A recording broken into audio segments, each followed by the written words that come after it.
रोंगौथि गोनां आरो फालांगियारि जौगाथाय मिसननि गेजेरजों Tclcc मासिगिरि लोगो Vcdc मासिगिरि सोद्रोमाफोरखौ लानानै सांग्रांथि मेल खुंफुंदों।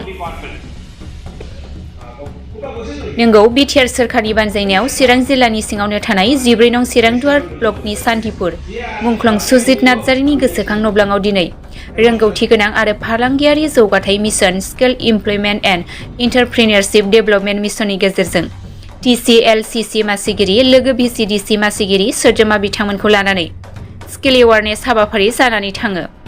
बे हाबाफारियावनो बिटिआरनि एएम रन्जित बसुमतारी, एमएलए निर्मल कुमार बसुमतारीजों लोगोसे रन्जन कुमार बरुवा आरो गोबां दैदेनगिरिफ्रा नुजाथियो। स्किल एवारनेस मोनसे प्रग्राम हाबाफारि लादों। मानगोरिया प्रमद बर' बिथांनि दैदेननायाव 40टा जोंनि जा बियाब दङ बिटिसिनि सिङाव, बे 40टा बियाबनि सिङावनो स्किल एवारनेस प्रग्राम जोङो सरकारनिफ्राय लाजेनदों।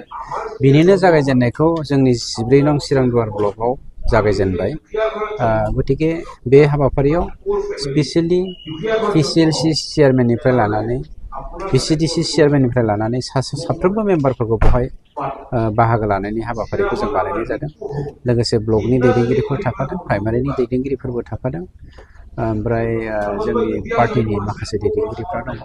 गाहाम मोनदों बाहागो मोननानै आरो बे हाबाफारिया जोंनि इयुन फिरिखौ माबोरै गावनि आथिङावनो गसंथानो हायो, रोंगौ रागो जानो हायो, बेनि सोमोन्दै बे हाबाफारिखौ लानाय जादों। जोंनि लाइमोनफोरा स्किल होननाय बुस्थुखौ दासिमबो मिथियाखै। स्किलनि गुबै गोनांथियानो जादों मोनसे पार्टिकुलार आयदा बा बिफावनि सायाव रोंगौ रांगौ जानाय, माने बे गावखौ माबोरै जों गावनि आथिङाव गसंथानो हायो, बेनिनो मोनसे एवारनेस प्रग्राम लानाय जादों।